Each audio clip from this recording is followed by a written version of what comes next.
Afternoon, everyone.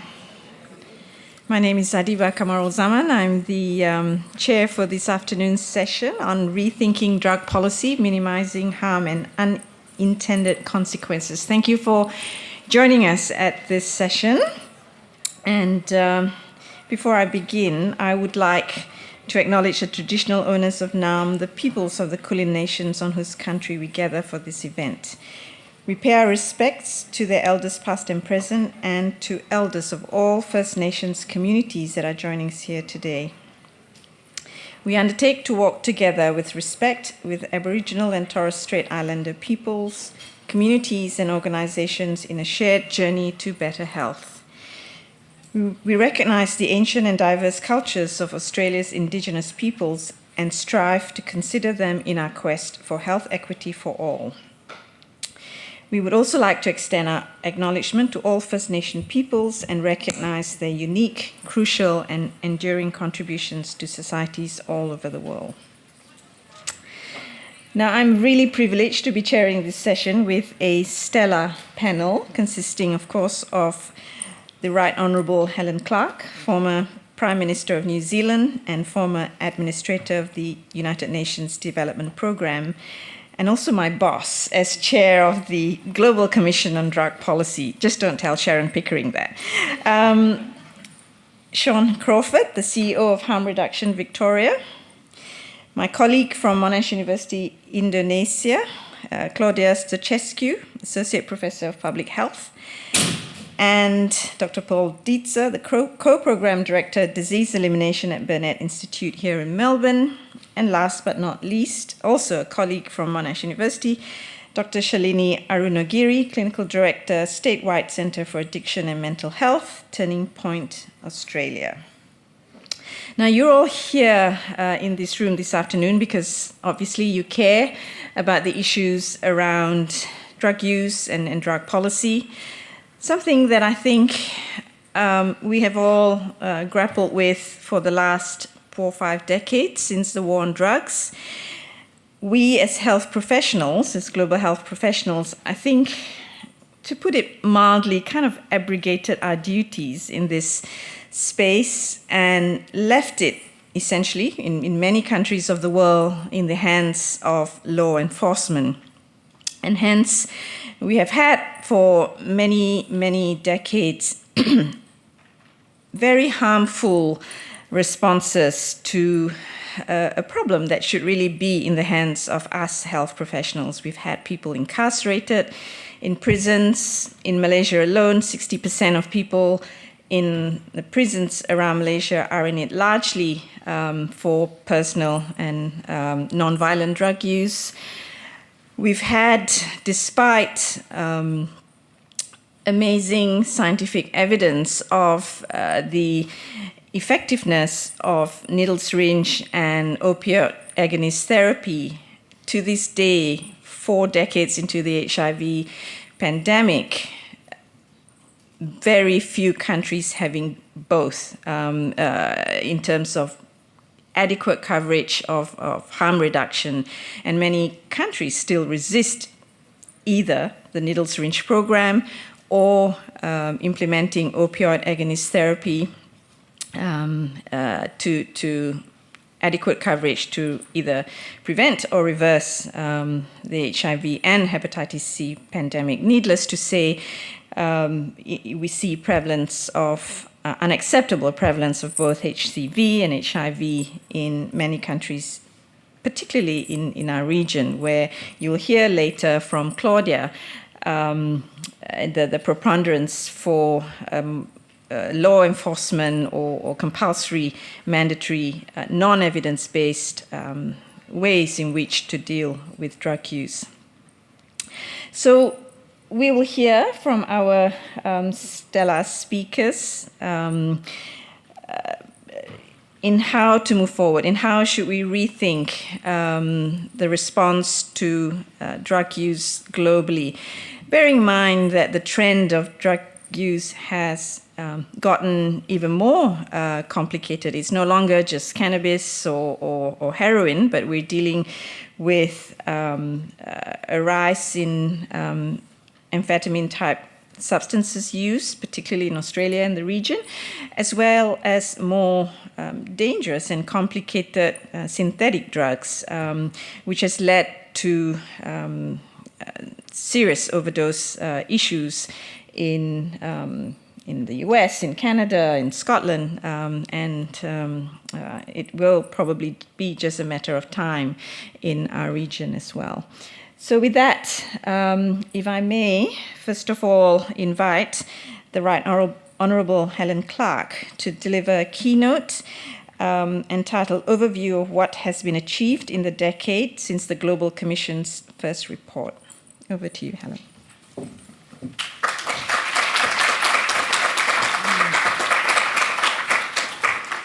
Well, thank you, Adeeba, and can I too acknowledge the Boon Wurrung and Woi Wurrung peoples as traditional custodians of the land on which we're meeting, and pay my respects to their elders past and present.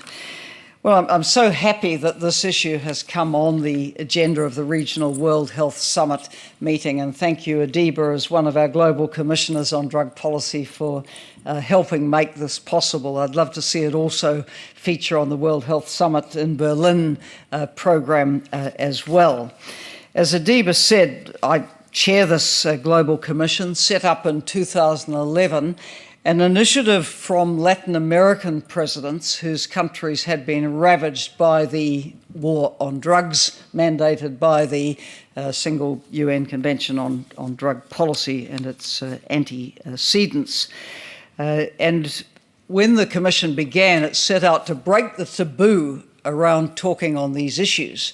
Because when you have a global convention which talks about something being evil, it's a short step to then see people who use drugs as evil, and then almost anything goes in the way people who are deemed to be evil are treated. And that, in our view, is the sort of genesis of the very serious human rights abuses which have affected people who use drugs.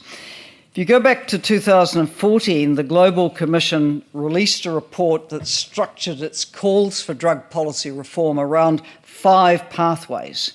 Number 1, putting people's health and safety first. People-centred, human rights-based policies was the thrust from the start. Also ensuring access to essential medicines and pain control. The very repressive global control mechanisms around what are deemed to be the illicit drugs have had a spillover impact of about 3/4 of the world's population not having effective access to effective pain relief. And indeed, the great bulk of pain relief drugs are consumed by the small population of countries that live in high-income countries like New Zealand, Australia, etc. I have an elderly father of 102 with neuropathy, which makes his feet hurt all the time. If it wasn't for a little morphine at night, his life would be very miserable. And I cannot think what it can be like to be suffering from a condition with extreme pain and not have access to pain relief. But this is one of the consequences of the repressive global regime under which we live. We seek to end, thirdly, the criminalisation and incarceration of people who use drugs. We say law enforcement's attention would be much better paid to organised crime rather than hounding people who use drugs. And we seek to pursue responsible regulation of drug markets to put governments in control and take drugs out of the control of organised crime. We are seeing a global shift in opinion. Hasn't been fast, obviously, but quite a lot of momentum on reform initiatives. Some countries do some things, some do others, but many small steps over time add up to substantial change. For example, on harm reduction, when I was in this very convention centre just a year ago for the Harm Reduction International Conference, I took the opportunity to go to the Safe Injecting Centre at Richmond here in Melbourne, which is, of course, an incredible facility, and I hope the second one isn't far behind it. It seems to have run into some obstacles, but these centres save lives around the world, simple as that, and quite a lot of jurisdictions now have them. We're seeing More jurisdictions decriminalise drug use and possession for personal use.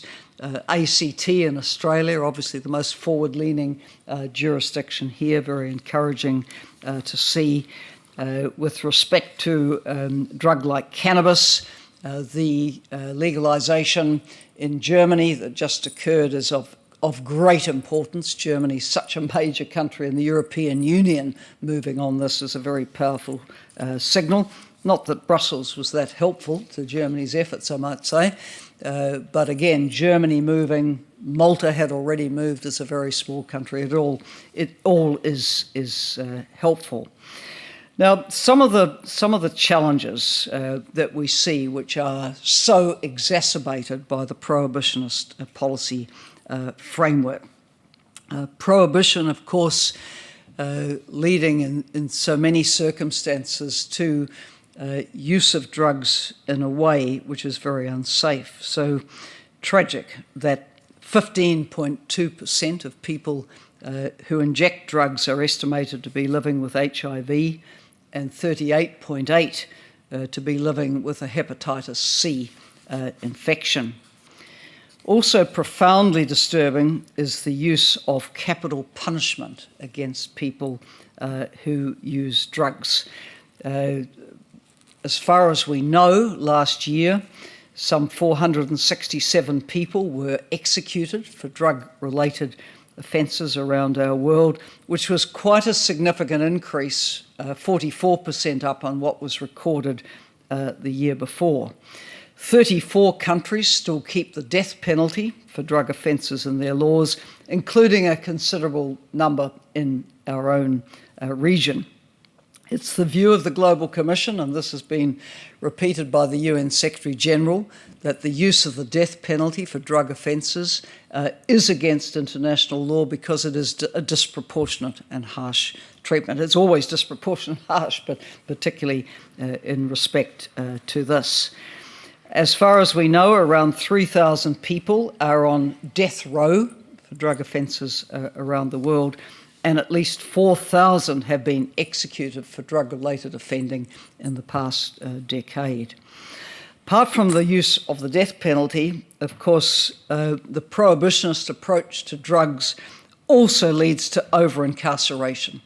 1 in 5 of people in the world's prisons today are estimated to be there for drug-related, quote, offending, unquote. That's an estimated 2.2 million people held for drug offences. Of course, this contributes to prison overcrowding and the many other negative consequences associated with prolonged imprisonment, including human rights violations.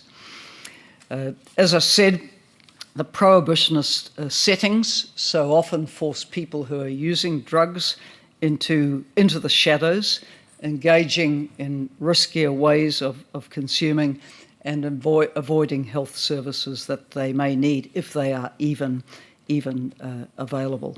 So we force people into situations where their health is more at risk. At the same time, harm reduction remains grossly underfunded around our world. One estimate suggests that these services only receive about 5% of the funding which would be needed to meet the demand. Some countries still criminalise the possession of syringes, and yet safe needle exchange is at the very core of helping to make people safe. So the list of challenges which come out of the prohibitionist setting are really quite large.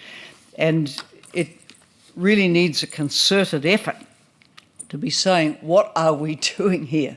People who use drugs are not from Mars.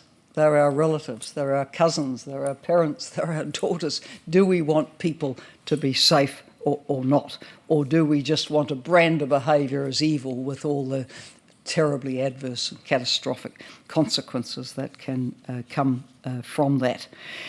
As I say, things are moving.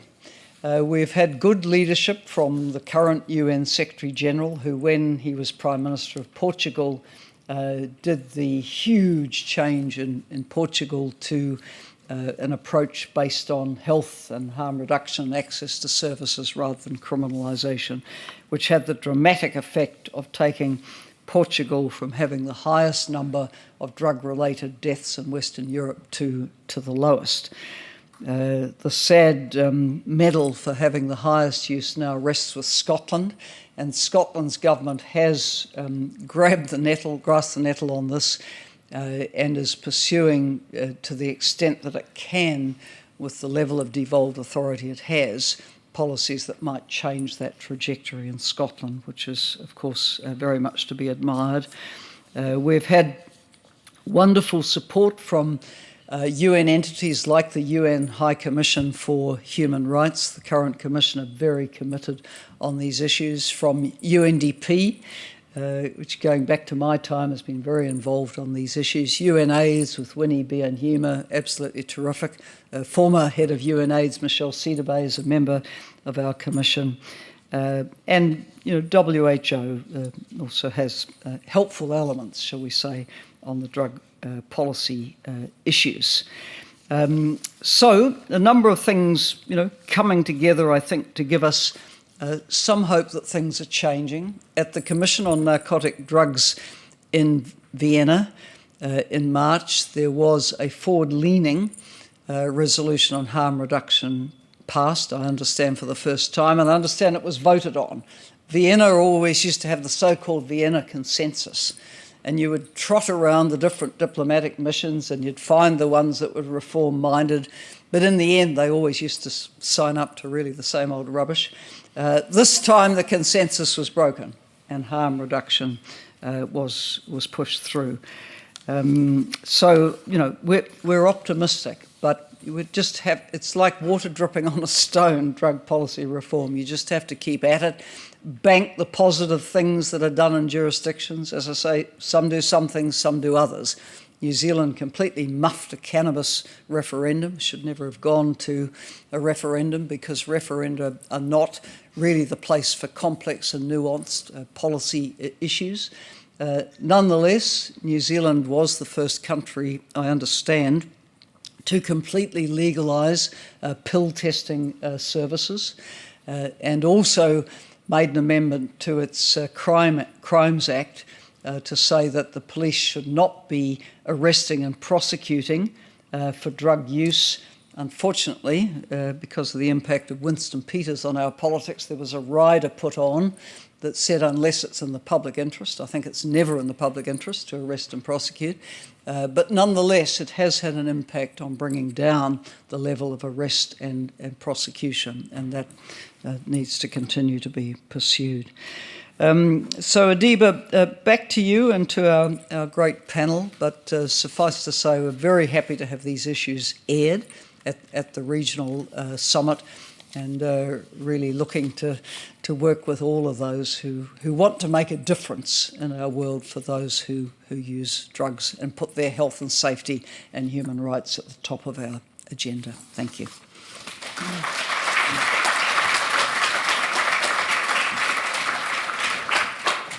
Thank you very much, Helen, for sharing the enormity of the problems, but also with the positive changes that are taking place. It's hard to imagine that harm reduction got voted in for the first time at the CND 35 years after we've known its effectiveness in preventing blood-borne viruses. But that's how slow this space has been, or more importantly, how much pushback there is both by member states as well as agencies involved in this particular issue.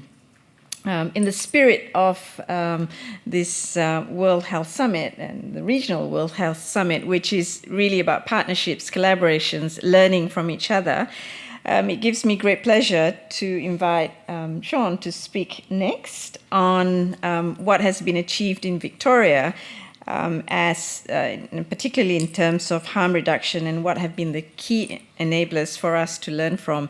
Personally, when I started advocating for harm reduction in Malaysia back in the early 2000s, it was my experience as an infectious disease trainee here in Melbourne when, in the early days of the AIDS pandemic, yes, I am that old, where, to be honest, I think I only saw one person out of the many people who were living with HIV at the time in the early 90s, late 80s at Fairfield Hospital who acquired HIV as a result of drug use because of the early implementation of harm reduction.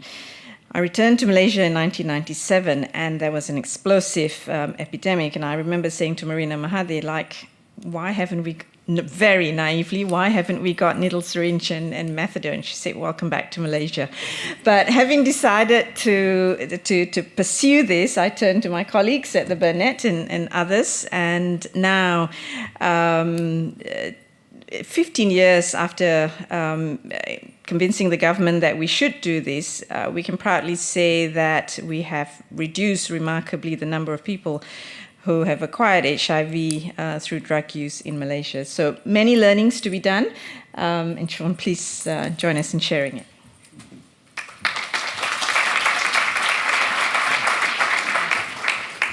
Thank you. So, my name is Sione. I'm from Harm Reduction Victoria. So for those of you who don't know, Harm Reduction Victoria is a peer-based drug user organisation here in Victoria, and Australia is really fortunate to have a network of organisations made up of people with lived experience of drug use. And we actually came about during the first days of the HIV epidemic here in Australia. And it was all about sort of community action around providing needles and syringes, and peer education, importantly, as well, for our community around the importance of needles and syringes.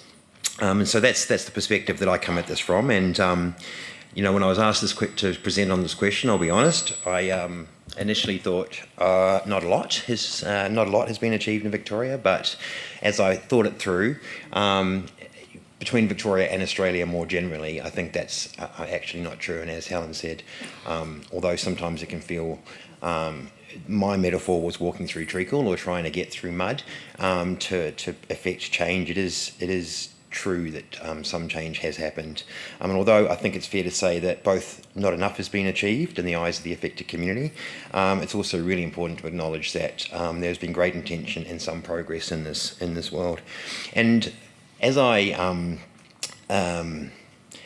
think the easiest way to put it is that while there have been some really important advances, it also feels sometimes like it's just fiddling around the edges of a really major issue. And yet, the things I'm about to list are actually really, really fundamental and important as well. And I'll go on to speak just briefly after this about how I think we can maybe knit this all together. So some of the things that we've achieved over the last 20 or 30 years, or 20 years, I've been working in this field for just over 23 years in Australia, but also elsewhere in Aotearoa and elsewhere. But in Victoria and Australia, we've managed to achieve hepatitis C treatment for all people, including retreatment and no limits on the amount of treatment you can be using and injecting and be treated for hep C. And I think that's a really, that's fantastic, and we're one of the few countries that led with that many years ago now.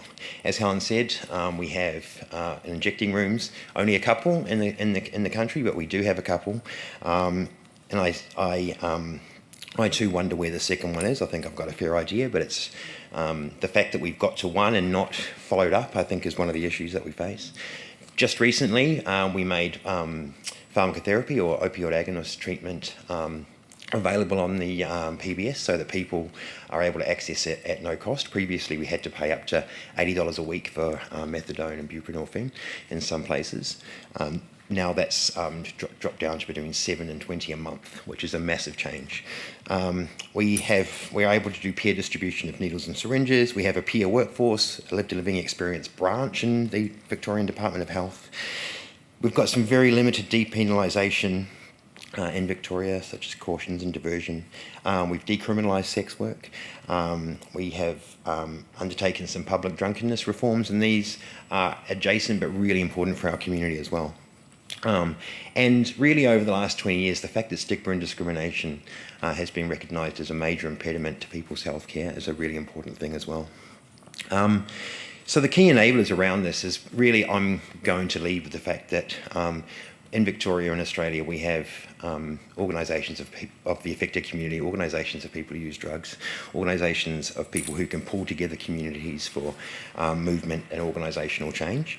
We also have an engaged sector, and in Victoria, we have had, over the last few years at least, ministers who are at least across the issues and want to make change as well. And I think that political engagement is really important.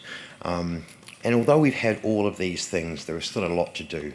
And my belief is that the reason for that is that the greatest enabler is not available to us, and that is the dismantling of prohibition. One thing I forgot to mention, sorry, in my long list was also availability of naloxone or Narcan in Victoria and Australia. And really importantly, the opportunity for community to share that with their community as well. So you can go to a needle and syringe program, get naloxone and take that back to your house and give it to other people who are using. And some of those components have changed, like the peer distribution of syringes, peer distribution of naloxone, were really things that were driven through partly by community and the need to understand exactly how to implement these things. Because implementation is sometimes an issue, I think, for change. Understandably, many in our communities of people who use drugs get frustrated. It seems like a lack of progress on the big issues like dismantling prohibition. I'm included in this frustration. It feels like a lot of reforms around drug issues take huge amounts of time, energy, resources, and metaphorical and literal blood, sweat and tears to change what seems sometimes from the outside like very little indeed. Incrementalism and piecemeal change just doesn't get communities very excited. And I think sometimes the issue is implementation. So advocates and activists understandably devote effort to making the change, to moving the window, achieving the legislative or cultural change by building community momentum, working with politicians, public opinion, and turn this opinion into something real. Evidence can also be deployed, of course, to support the change that we advocate for as well. But a number of times now I've seen incredible high effort, high potential changes just dribble out or feel like they're withering and dying, or at least not living up to their potential, just because not enough effort is put into the implementation in the months and years beyond the announceable. So initially with the Hep C treatment, there wasn't really a huge amount of thought put through to actually implementing how to get Hep C treatment out to a really marginalised community. Yes, the federal government made the medications available, which is fantastic, but we didn't do the next bit very well for many years, and we're still trying to work all that out in Australia now. The OAT changes last year just kind of got announced more or less, and community and pharmacotherapy providers didn't have a huge amount of time to work out what this means, this fundamental change after 30 or 40 years of OAT provision, what that means for the community and for the sector. And you know, I could go on with a few of these, and really sometimes I think, I'm not sure always why the implementation part isn't thought through, it isn't given the time. But like I say, I think part of it is about the amount of time that we have to put into actually pushing through the change and bringing people on side and making the big change, and having it legislated is great, but then it comes to the rest of the community and the sector to actually make that change. And I think that sometimes we need to think that through a little bit better. And I think more than anything though, we need a big story. I think we need a unified plan for changing prohibition, for humanising people who use drugs, as Helen said. We need to not be afraid of completely reimagining how we address drug use, dependency and risk, and the risk that a government might have to take to make these massive changes along with the community. One of the reasons that the changes that I mentioned before don't reach their potential is they're often reactive or achievable in a small window and in the short term. And we don't necessarily always think through about how we're going to put all of this together into a truly societal change. The recent Royal Commission into Victoria's mental health system,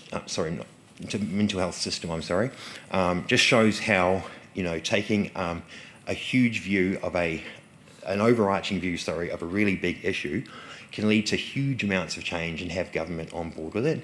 But it also shows how much effort and energy that requires, and the people in this room who know about those changes will know what I mean by that.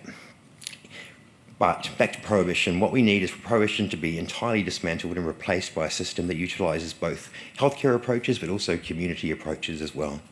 Decriminalisation is a great first step, but we really have to consider what comes next if we're going to make the most of it and not be afraid of talking about the things that might be a little bit unpalatable to the wider public, because we have to think through what happens after we do decriminalisation. Is it really just going to be that people who use drugs are no longer going to jail? That would be a great start, but what we also need is for a huge amount of the people around the people who use drugs. For instance, even like low-level dealers, for instance, most low-level dealers are actually drug users. If we keep on putting those people in jail, that in itself will still be a major problem. So I think my time's come to an end, but I just wanted to sort of put a few ideas out there and talk about the fact that it's not always just about pushing towards that moment of change, but what do we do afterwards?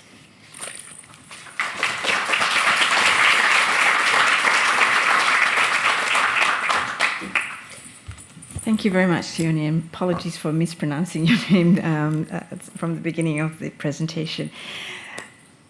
In order to convince policymakers how to redo drug policy and to dismantle prohibition and what support that's needed before and after, we obviously need evidence. Evidence for the burden of disease, evidence for the needs and the gaps, and evidence on how to implement any of the programs that we want to in place of the current response methods. So to speak to this, we have Paul Ditzer from Burnett Institute, who will speak to us about the importance of evidence, but also what gaps there are currently. Thank you.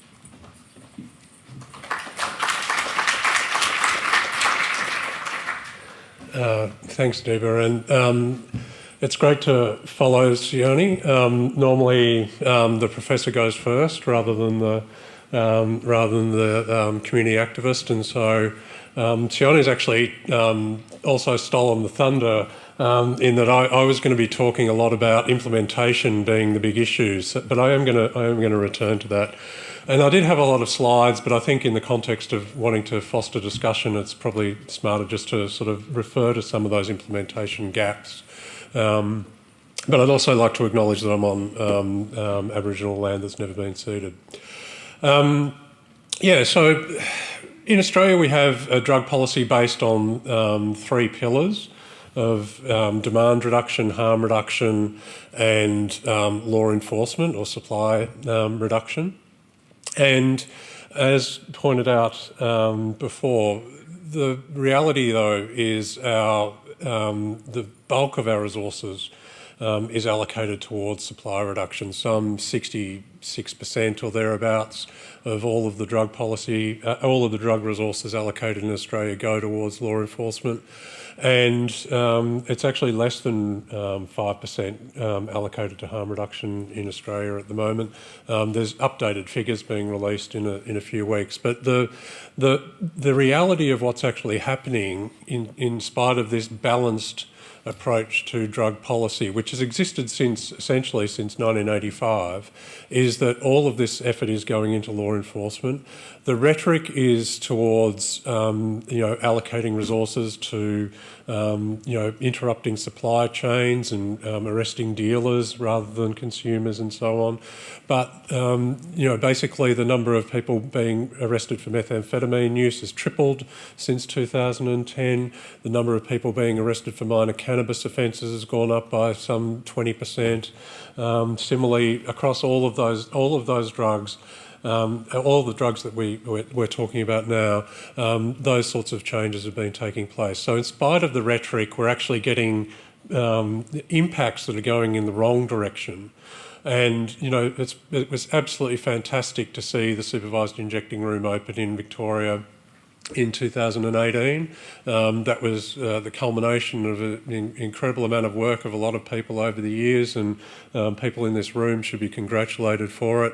I was privileged to be involved in the evaluation, we weren't allowed to call it an evaluation, there was a review of the supervised injecting room. We showed that the people who used the facility were some 80% less likely to experience need an ambulance to attend opioid overdose.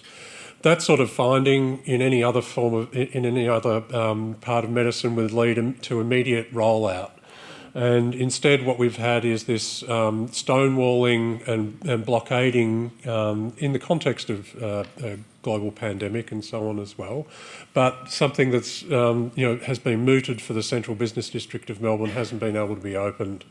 And similar evidence has been generated in Sydney since 2001, and yet Sydney only has one supervised injecting room. And it's not that there's only one part of Sydney where people are using drugs. King's Cross is actually quite quiet these days. It's been gentrified. The supervised injecting room there is probably the least offensive facility in Darlinghurst Road, and yet there's only one of those facilities. And while we're doing this arresting and incarceration, we are creating the situation, we incubate harm. So prisons are an incubator of harm. They're an incubator of hepatitis C transmission. They're an incubator of all sorts of behavioural things that go on in there and so on. But when people are released, and there's a paper that's just come out in The Lancet that is a meta-analysis of countries across the world, it just shows the extent to which people are dying in the first week after release from prison. And by far the majority of that is driven by people returning to higher levels of drug use. It's a serious problem, and we're just not addressing it well enough. And decriminalisation is one thing, and as Sione mentioned, I mean, we need to get on the same page about what decriminalisation means. The Portuguese model is actually not that different to what we do here in Australia at the moment. But what we're doing here in Australia is nowhere near enough, and it's insufficient. And for me, a decriminalisation model would involve actually removing use and possession as an offence, so that people aren't prosecuted for that at all, so they don't need to go to some education session that's of no benefit to them or anything like that. Compulsory treatment like that, and we'll hear about compulsory treatment of a much more serious nature in a minute, but that sort of compulsory treatment isn't beneficial. But in the end, we need to be putting the community at the centre. And there is a lot of work going on in the moment around stigma reduction interventions that are showing real promise. So I've been involved in some work at the UNSW looking at stigma reduction for prisoners who inject drugs, and the initial trial findings of that sort of simple vignette-based approach are really positive. And so there are ways in which we can sort of build the response. So that's kind of all I really wanted to say, apart from, well, we have and Sione touched on it with the hepatitis C treatment. We've had exactly the same problem in relation to take-home naloxone. So for those of you who don't know, take-home naloxone is basically where people who are likely to witness an opioid overdose are given naloxone, which they can use to help respond. If you administer naloxone, and it's a simple nasal spray these days, if you've got a thumb and you can see a nostril, it's that easy to administer.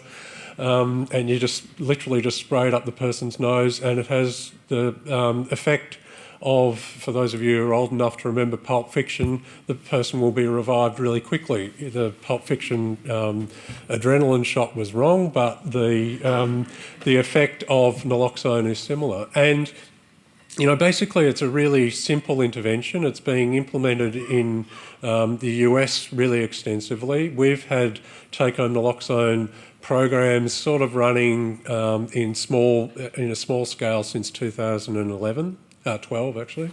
And the federal government made it free on the PBS in 2022 after bizarrely trialling it in three states. So that you should be able to go into any pharmacy and get naloxone in case you potentially witness an opioid overdose. But not all pharmacies carry it. And then, the idea of that is that it gets expanded further into needle and syringe programs, drug treatment centres and so on. It's taken the Victorian government, it took them 18 months to get to the point of being able to get it through the needle and syringe programs. Finally, that's happened, but there's lots of roadblocks for other potential touch points for take-home naloxone. And so the point being that our implementation is suboptimal, to say the least. If we have this evidence, we need to be able to roll it out, get it happening. It's like, as Adeeba mentioned, we know that NSP and OAT, opioid agonist therapy like methadone and buprenorphine work. We know that that has to be at high coverage, but we aren't doing that. And it's such a simple thing to be thinking about is, when you start to develop up the intervention, how do you actually scale it? Is it scalable? How do you scale it? And we need to be scaling those medical interventions while at the same time thinking what decriminalisation and other forms of legalisation are going to look like. Thank you.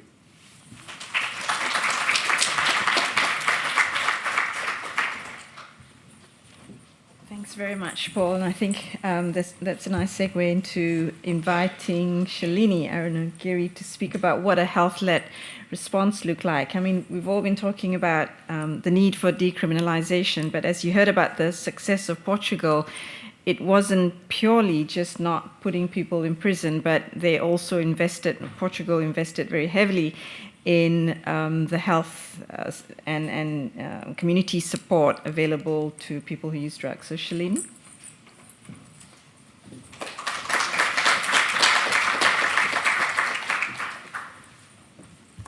Thanks, Adeeba, and it's great to follow both everyone who's spoken before because there's not very much left to say. But at this point, really, I think I'm joining the panel and really privileged to be able to do so, to speak from a clinical perspective and a clinician's perspective as a drug and alcohol doctor, and also as an associate professor at Monash Uni, where a lot of the work we do is in what you've heard from all of us, a place of frustration, I think, around a whole range of interventions. I think in the space that we work in, there are a lot of low-hanging fruit, so to speak. There are lots of interventions that have significant evidence base, decades of research really backing up benefits, both from an individual and community perspective, but also public health benefits. So health economics analyses, population health benefits that have really been mapped out and that they're available for the taking. So for a lot of us, and this is something probably we'll discuss further in the panel, is what happens next, that sort of beyond this process that leads up to the change. How do we get this to stick? How do we actually get this to reach everyone who needs to reach it? And how do we also think about, not just within our own communities, for instance, here we've got several panel members from here in Victoria. We're thinking also about, from an Australian context and a regional perspective, there is such a diversity of barriers, but also a commonality, I think, in some of the major issues that we need to think about. For myself, from a clinical perspective, I think one of the things that we do touch on time and time again in this implementation process is really about thinking about the workforce, the individuals that kind of sit at the front line perhaps and interact with people on a day-to-day basis. So when we think about, for instance, these pillars that underpin Australia's response to substance use and to drug use, we've got those pillars that sit around kind of supply reduction, but then thinking about what the treatment and harm reduction responses look like. Within that column, really, what we have is, even within an Australian context where we have a relative significant investment in this area in comparison to other regions, we still have a significant gap in the workforce within this context. We have a whole range of problems that are really unaddressed in some communities. We have rural and regional disparities in comparison to metropolitan areas. If you take every single one of the interventions we've already touched on, be that take-home naloxone, to opioid pharmacotherapy, to harm reduction availability, NSP or needle syringe programs, to peer-led interventions, there is such disparity across even an Australian high-income environment. And I think for us, one of the commonalities, which you'll hear a bit more about in the panel and also in the next discussion around mandatory and compulsory treatment settings, is really that underpinning of what's justifiable, what we think about in terms of stigma and how that actually underpins one of these major barriers for every single intervention being implemented and sticking. From a clinical workforce perspective, what that means is some of the things that we take for granted when we roll out any other health intervention in any other health space. For instance, tomorrow, if I came up with a new exciting cardiovascular drug, there is an infrastructure and support capacity there which allows that implementation process to occur. It also means that the whole health workforce that underpins that has had some teaching at some point in their career, at some point in their discipline, their undergraduate teaching, in their intern rotations, in their placements, where they've had exposure to this problem, that they've gained familiarity and capacity to have some ownership and some understanding of this. They feel it's their core business. They feel that they know a little bit about it and they feel that they can help.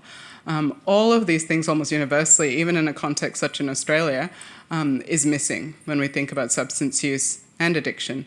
And we're thinking about that whole spectrum from people who might use drugs all the way to people who might have problem use or addiction. That's missing in the kind of health curriculums, is missing in the sort of social welfare sector curriculums. So professionals that people are interacting with, that's individuals and families kind of day to day coming into contact with service settings, what they come up against is attitude or perception that's really not informed necessarily by an evidence base. It's not necessarily informed by teaching or capacity to kind of be able to intervene or help. And that's where I think there's a lot of commonality within our region too about capacity to be able to intervene and to respond. And as Paul's already mentioned, there's a lot of work that's being done around how to actually address stigma and in a systematic way, beyond kind of just messaging or campaigns, but also thinking about how do we actually filter into teaching, how do we actually get this into curricula, how do we actually get this into the common and core business that people come to work to do every day. I think the other kind of consideration within the healthcare space is also thinking about how we can actually catalyse this alongside and in parallel with the policy levers that we're trying to push.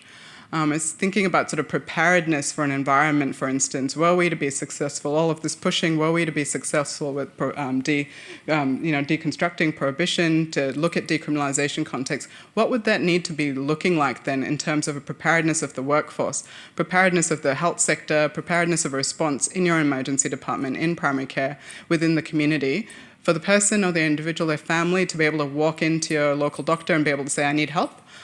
Currently, we know that takes, on average, across substance use, when someone actually develops a problem substance use or an addiction, we know that takes over 18 years on average for that person to actually be able to come in the door, seek help and get treatment. So that's a huge delay in terms of treatment seeking, in terms of being able to get help for that problem.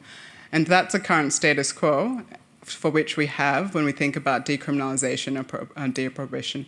So that's what we need to be working with when we start to think about how do we actually encourage, support, but also then actually enable treatment responses, harm reduction responses, healthcare responses within that context.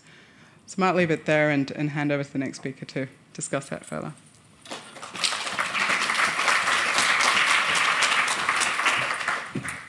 Thanks very much, Shalini. Lots of food for thought on how we move forward with this. So it gives me great pleasure to invite Claudia Stochescu from Monash University, Indonesia, to share her thoughts. For many countries in our region, I think the predominant approach to drug use remains punitive. And even when there are discussions around providing treatment, it's often non-evidence-based and a predilection for compulsory treatment, mandatory treatment. So Claudia is going to share with us some work that she's been doing with UNAIDS and UNODC to try and shift this thinking. Claudia, over to you.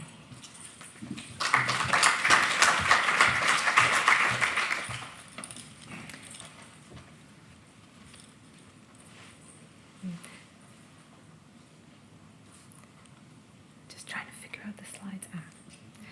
Thank you, Adeeba.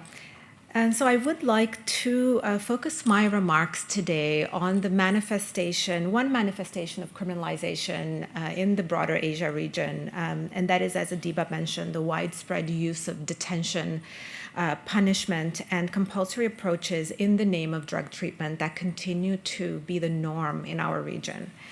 Over the last few years, I've worked with colleagues at the regional offices of UNAIDS and UNODC to document the status of state-run compulsory treatment facilities in East and Southeast Asia and the implementation of voluntary community and rights-based alternatives.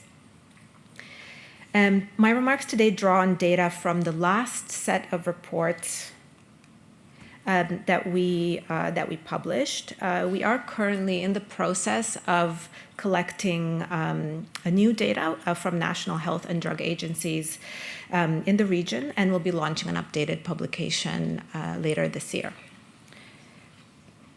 So these are the reports I'm drawing the information from today, and I will put up a QR code later on for you to download it if you'd like more information.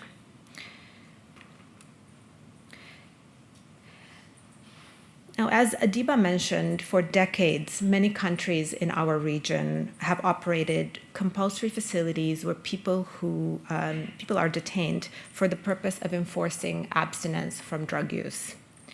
Typically, this is a form of unconditional and forced custodial confinement, which is administered sometimes via criminal law, sometimes via administrative law. And these practices are not only facilitated by governments, they are facilitated both by governments as well as non-state actors, including unregulated, private, and sometimes faith-based treatment centers.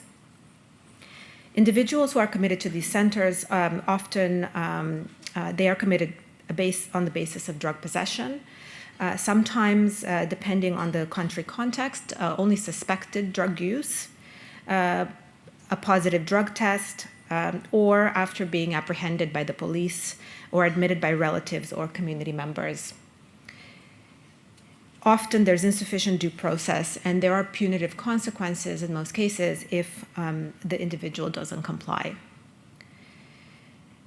And often, and I think this is a key challenge that I hope we can take up in the discussion later, compulsory treatment is portrayed across the region as a more humane alternative to incarceration and criminalization. And of course, this is not the case. So based on our latest findings, the political and financial support for compulsory approaches not only continues, but we've actually seen that in some cases it has grown in certain countries in the region. And it far outweighs the availability and reach of rights-based approaches, and particularly of harm reduction approaches such as needle syringe programs and opioid agonist therapy. Our data shows that there are more than 800 government-run compulsory centers. So our work has focused specifically on the government-run centers in at least 7 countries with available data. And we have data for more countries this year. We will have data this year, later this year for more countries. There are approximately 500,000 people detained across the region annually. There are likely many more private centers which are minimally regulated. And people are detained in these facilities anywhere from 3 months to 2 or more years, depending on the country. Unfortunately, these figures have not changed substantially over the past decade. In fact, in 5 of the countries we looked at, there was either no change or an increase in the number of people detained. So for instance, in the Philippines, the latest data from 2023 shows that there was an increase of 150% in the number of compulsory drug facilities between 2012 and 2023. In Vietnam, for instance, there was a 240% increase in the number of detainees in these centers. So there are currently around 87,000 people detained in Vietnam alone.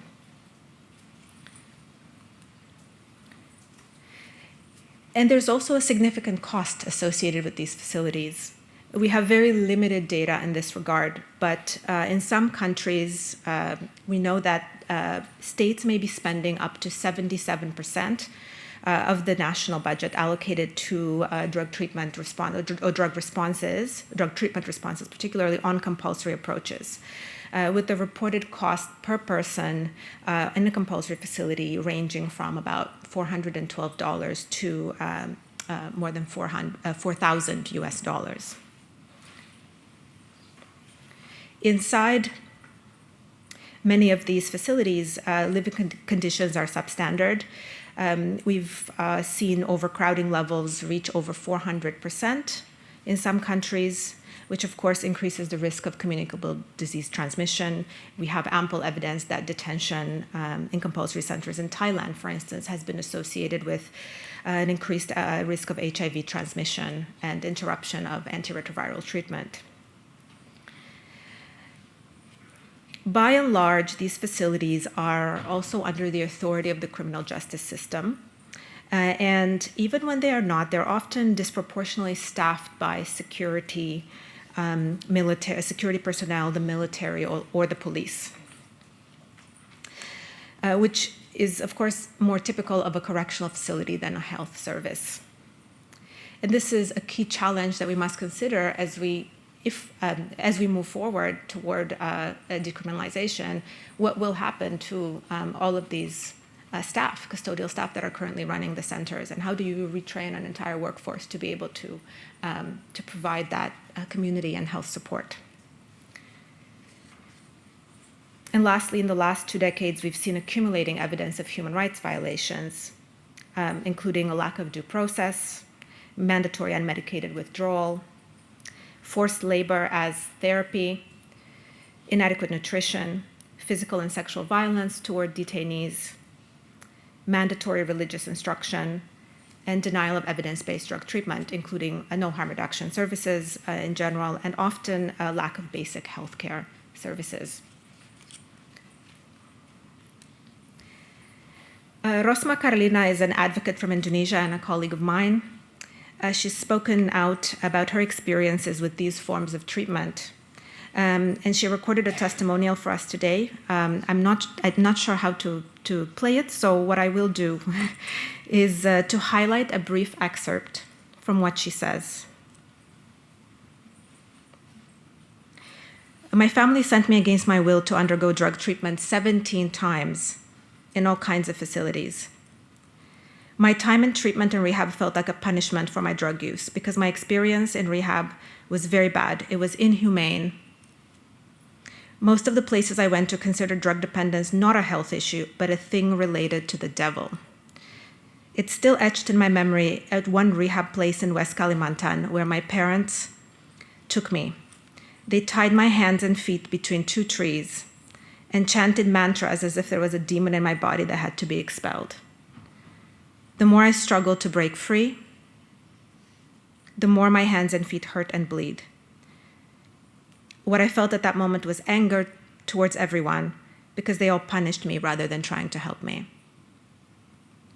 And I want to thank Rosma for sharing her story. Rosma is now the founder and director of Suar Perempuan Lingkar Nabza Nusantara, which is an organization providing peer paralegal support to women and trans women who use drugs in Indonesia. And an example of some of the promising initiatives that we are seeing in the region, many of which are peer-driven.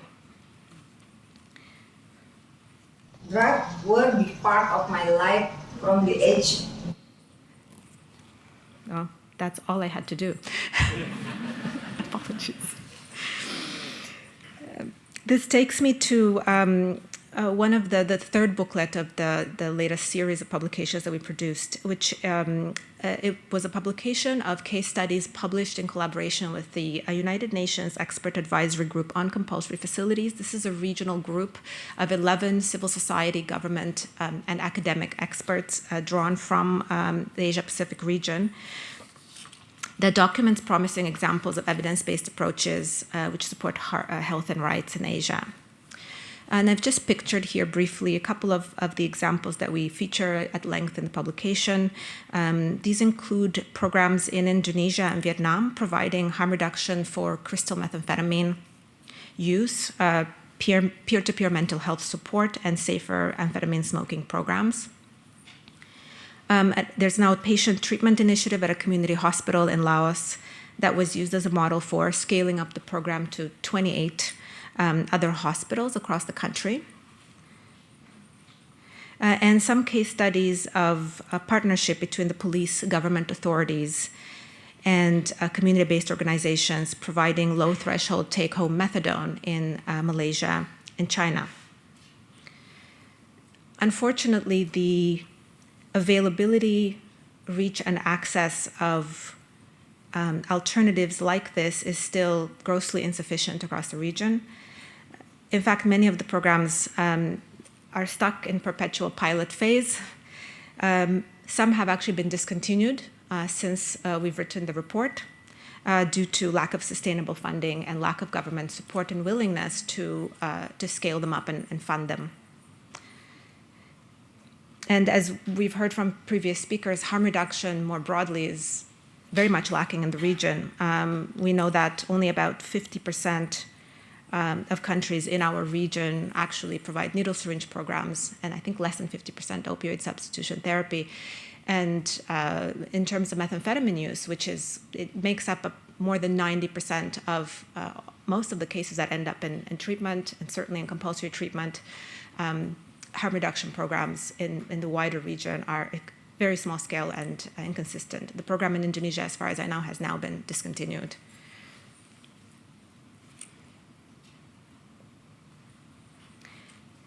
So the Regional Expert Advisory Group that I mentioned earlier has put forward several recommendations to promote the expansion of these alternatives.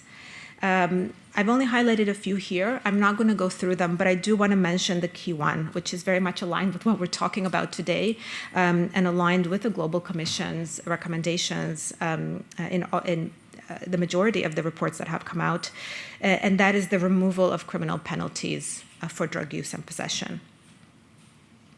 Other recommendations include applying the principle of proportionality in sentencing, scaling up these alternatives, and expanding social welfare, economic, housing, and employment assistance to really address the social determinants of health for the people who are affected.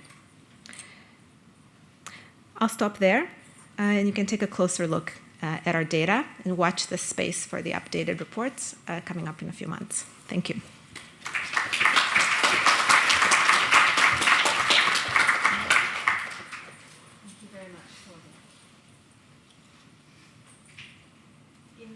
Is it on? Can you hear me? Yeah, you can. Okay, great. In the remaining 25 minutes or so, what we will do is actually open the floor to questions and answers from our excellent panel. You've heard them share their particular areas of expertise and thoughts and experience in this very complex and complicated area of work that we are all in. So I invite any of you who may want to direct your questions to any one of us. And when you come to the mic, please state your name and the organization that you are from.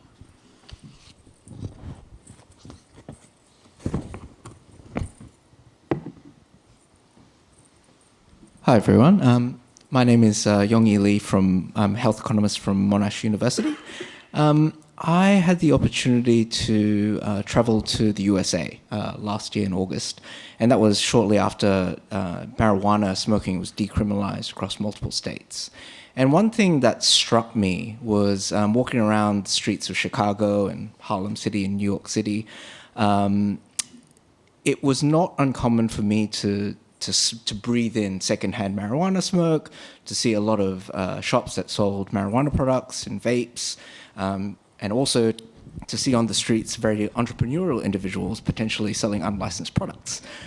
So I guess as someone with a public health background, I was struck with the question, have we taken one step forward with decriminalization and destigmatization of marijuana smoking, but two steps back with smoking cessation?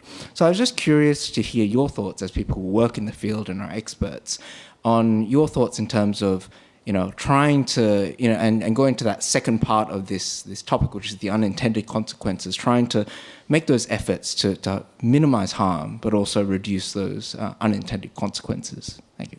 Yeah, thank you very much for the question. Who would like to take that? Paul? I was just going to say briefly that in the US, perhaps there's more of a tendency to go to free market approaches.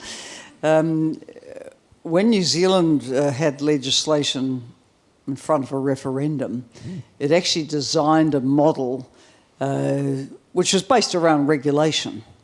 So just as you cannot advertise tobacco, you couldn't advertise cannabis. You had regulated sales outlets, regulation around the packaging. So I think, in legalising, you don't want to create another tobacco with all the marketing techniques around that. You need bespoke regulation appropriate to the nature of the drug. And when the Drug Commission talks about, replacing prohibition with regulation, it's always around, what are we dealing with here? What particular kind of regulation should go around it? Interestingly, I think in the German model, they've gone to cannabis clubs, for example. So it's not just a sort of straight free market model. It's one that's designed with public health features in mind. But over to you, Paul. I was literally going to say the same sort of thing. I mean, the US models for legalisation, and it's not decriminalisation, it's actually legalisation of recreational cannabis use. The US models are generally the ones that you probably wouldn't adopt. Certainly in Colorado, for example, it was basically open slather. Washington State has a slightly slightly better approach in terms of sort of having tighter regulation around sales and distribution. But what was interesting about Washington State is in their implementation of that, they actually dismantled part of the regulated alcohol market, because there was a very strongly regulated alcohol market, and so they sort of ended up with a whole series of negative consequences with their liberalisation regime.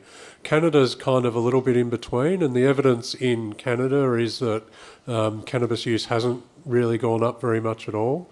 They are experiencing some increases in some cannabis-related harms, but in the main, cannabis use hasn't increased dramatically. And I mean, the reality is that cannabis is widely used, and people were using it in Canada before the changes in regulation, and other things have already had taken the thunder as well, with medicinal cannabis being legalised and regulated, but again regulated really poorly. In California, medicinal cannabis was basically, get a note from your mother and you could go in and get medicinal cannabis prescription filled.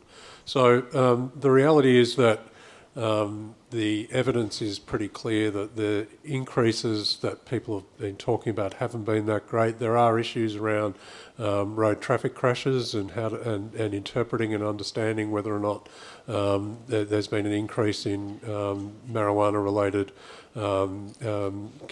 traffic crashes. And I was involved in the medicinal cannabis debate here. I served on a panel, and it's an incredibly polarised debate in road safety about how to manage medicinal cannabis as well.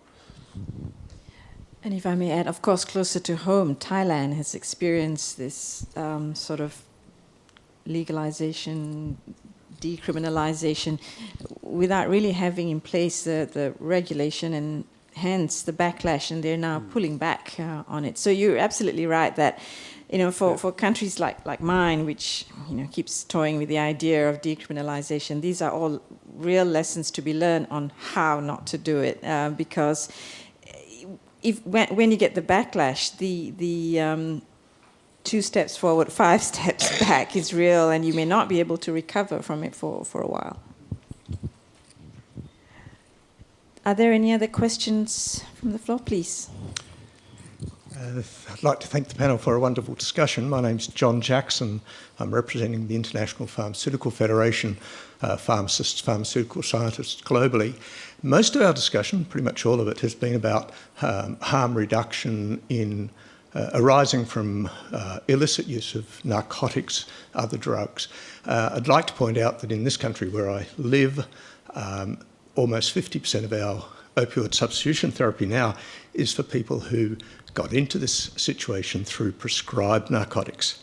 So I'd like to hear some comments from the panel about how this is changing harm reduction, and pick up one of Sione's comments that we've now got opioid substitution therapy on our national insurance program, and pose the thought that that policy might not have arisen if we didn't now have the middle class being prescribed narcotics, becoming addicted to narcotics and needing care. Would you like to make some comments about those sorts of concepts?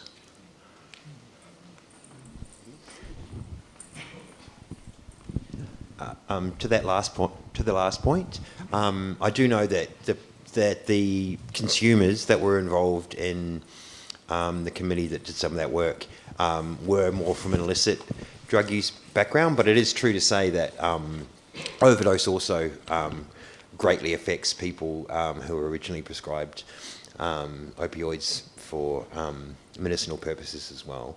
To your question about harm reduction, one of the services that Harm Reduction Victoria runs is PAMS, which is Pharmacotherapy Advice, Mediation and Support phone line.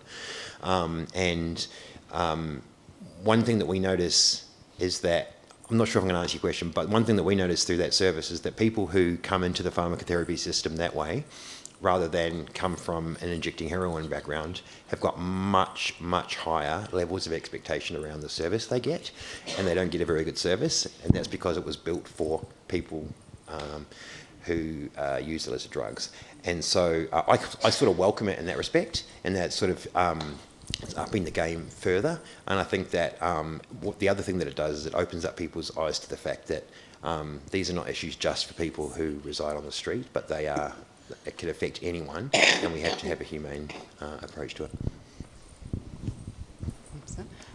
And I think just backing off the back of that question, because I think that's a really relevant point in terms of the advocacy that's gone into trying to make that change around ODT prescribing, which has happened for probably a couple of decades, I imagine, in terms of the work that's gone. Why now? In terms of why that shift has taken, it's a really interesting point.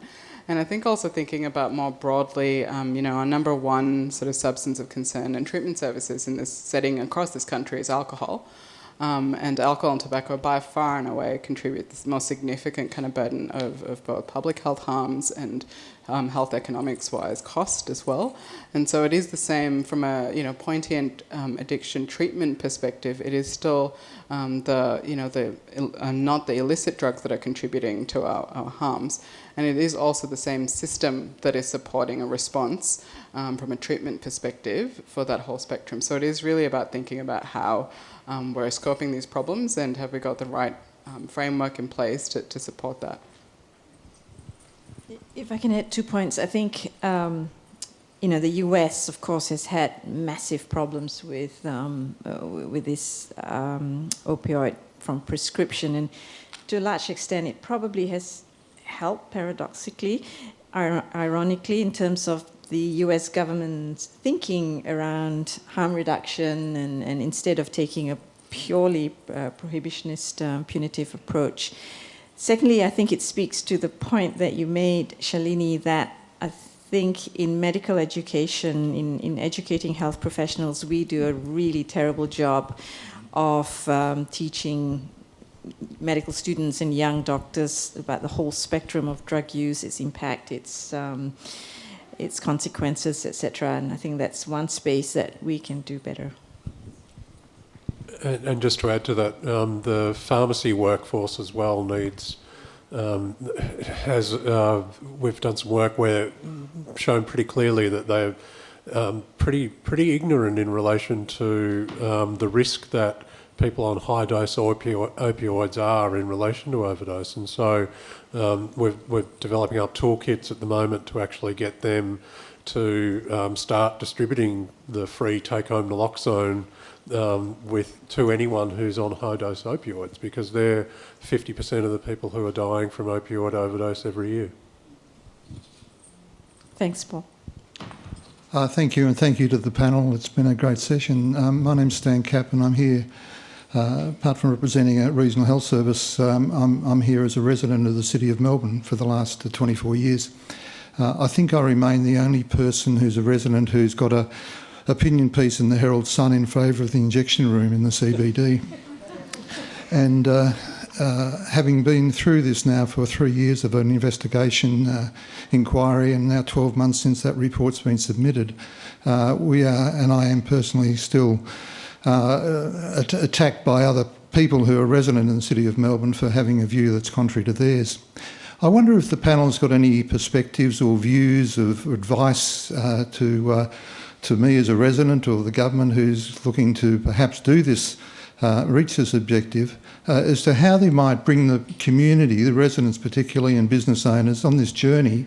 I've had the privilege of visiting the King's Cross Centre and North Richmond as well, two quite different physical locations, but very similar models of care, which I think are the same sort of things that will be successful around the world. But I'm interested in how they bring the journey as a real and non-threatening sort of experience for key stakeholders who might live or work or carry on a business in a locality which thus far has been fairly unsuccessfully applied in Melbourne. Thank you. First of all, thank you for your efforts in this important piece of advocacy. Anyone from the panel would like? It's just incredibly difficult to shift the narrative here in Melbourne, and it beggars belief, because the reality is that it should be flipped, because these facilities historically and even in North Richmond have actually helped improve amenity. And so the concerns that people raise around amenity and things like that are just aren't justified. In North Richmond, they didn't do the preliminary work to be able to demonstrate it really clearly. We're doing that at the moment in the Central Business District. So CoHealth is actually going around documenting all of the harms that are taking place in public view, and a lot of those things will disappear. And we just need to get that message across. And I know the Herald Sun's contributing to that, but the other media though aren't necessarily doing that. Channel 9 played a really big role in the North Richmond facility, and are similarly positive in relation to the CBD. I too am frustrated the Lay report is not released. It's about time. Yeah, I think I mean, I don't have the answer, of course. I think it's really, what we know is it's a really, that drug policy full stop and harm reduction and prohibition as well is very polarising. So people have really set views either end, and it's very difficult to change the minds of the people at either end. And so I think we need to work on the people in the middle first of all. And I've yet to see a better strategy really than humanising people and humanising the issue.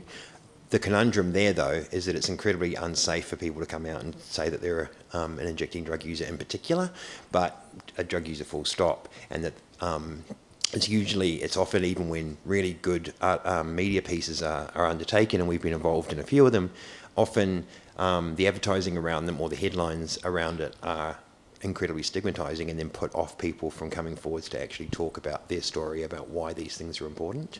And you know, I guess the community backlash and the Facebook groups, frankly, that were really focused on the North Richmond injecting room, sort of scared off a lot of public and community engagement around the second injecting room in particular, because we literally have people recording people going in and out of the injecting room, or someone who's injecting 100 metres away. Why aren't they in there? Well, there's all sorts of reasons why they might not be in there.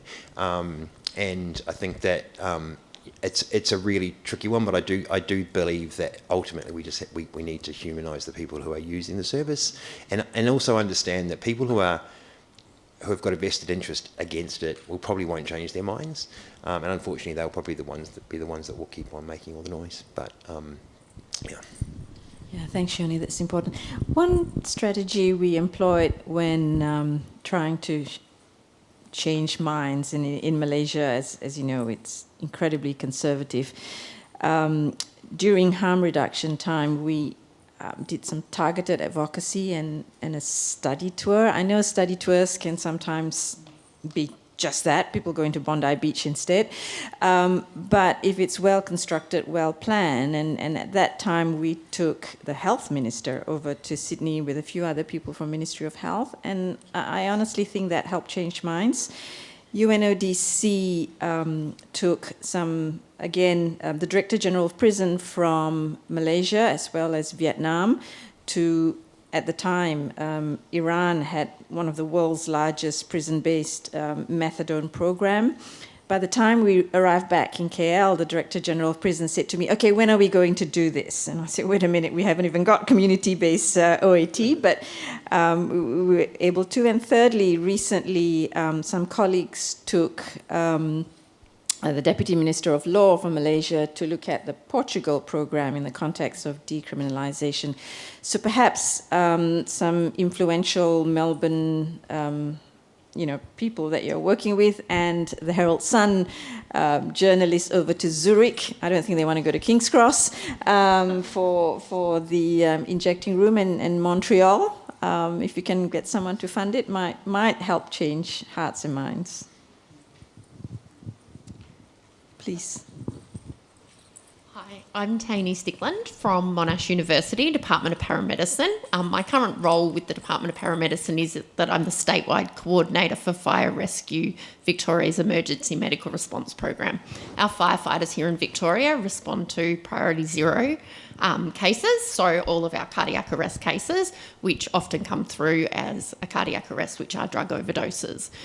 We've been trying to consider naloxone as a program for our firefighters as part of their training, but we're getting a lot of pushback from higher up. Is there any suggestions as to how we can implement this in our program?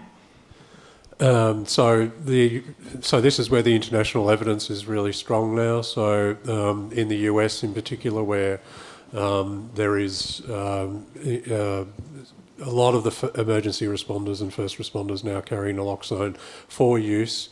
A lot of that came originally from police, or for police anyway, being concerned about fentanyl.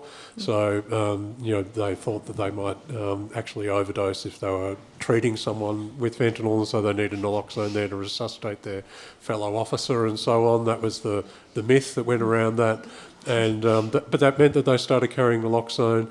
They started using it, they started feeling... So I didn't mention this in relation to take-home naloxone. Anyone who's ever resuscitated someone with naloxone, you feel pretty damn good, because you're basically saving that... You can see the person's life coming back into them. It's pretty amazing. And the police, paramedics, everybody who actually uses naloxone in the field, they feel empowered by it. And in Western Australia, there has been a pilot of a police carrying naloxone to use, and they've used it. They've found it effective. The union's been on board, and that report is out now, and something that should be shown to FSV as well. I know I was doing some work with, we were doing some work the other day in the city of Melbourne, and I can't remember his name, but I mean, it does seem as though it should just be a part of all first aid kits, essentially. And so in doing so, then certainly Fire Services Victoria should be able to do it. I think our greatest challenge comes from funding. Right. Well, the funding, so we're actually looking into how we'll be able to take advantage of the Commonwealth program, because it's free to everybody who just walks into a pharmacy. It should be free to Fire Services Victoria as well. But I mean, even if it's not, it's only $40 or thereabouts to purchase the intranasal version. It has a 3-year shelf life that should be manageable within budgets, to be honest. Yeah, absolutely. So, yeah. No, I agree, but I think it's something that we can target together to get it rolled out. Yeah, I haven't got a card, but I'll speak to you later. Thank you.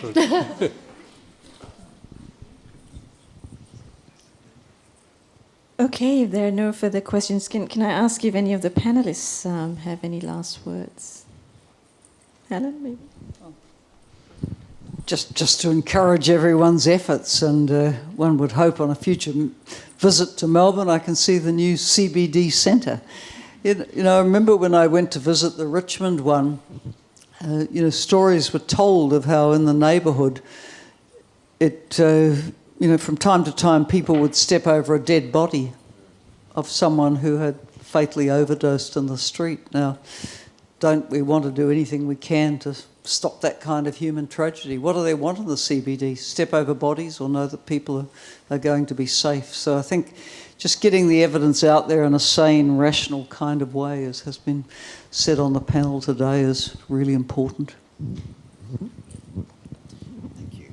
I definitely don't want to end the meeting on a panicked note, but I think it is worth looking at what's happening in North America, thinking through how we can ensure that if fentanyl or other synthetic opioids do get into our drug supply here in Australia and Victoria, whether or not we'll be ready for that, and at least make some preliminary steps to be able to respond quickly if that happens. And just on that, I mean, we are all really awaiting what the impact of the Afghan opium ban is going to have on the world opioid market, and the emergence of things like fentanyl, nitazenes, and all the synthetic opioids are really are very challenging when you need massive doses of naloxone to resuscitate someone and so on. It's kind of game changing, and the last time the Taliban banned opium led to what we call the heroin drought here in Australia, or it had to have paid at least some part in that. And the Taliban are very effective at eradicating crops. They did reduce supply dramatically in the late 90s, and we expect the same now. Yeah, I think following on from both those points, I think the commonalities around preparedness, be that for fentanyl, be that for other novel synthetic opioids, be that for a whole wave of new substances, is there's some commonalities there. If we can get investment and we can get implementation happening and people working together, I think with these it's very exciting. I think that we're having this discussion at a World Health Summit, at a regional summit, and then the capacity to be able to work together for some universality around some of its preparedness is also very exciting. If there's one point I would like to pick up on, it's your point on humanizing users to, other than decriminalize, which is the main message. There's this persisting binary of people who use drugs as either criminals or patients, which I think has really enabled this system of punishment to flourish. And I think we really need to dismantle that alongside decriminalizing. People who use drugs have agency. Our people are not just criminals or patients that need to be put into one of those two boxes. So, if there's one message that we can take home today, I hope that can be one.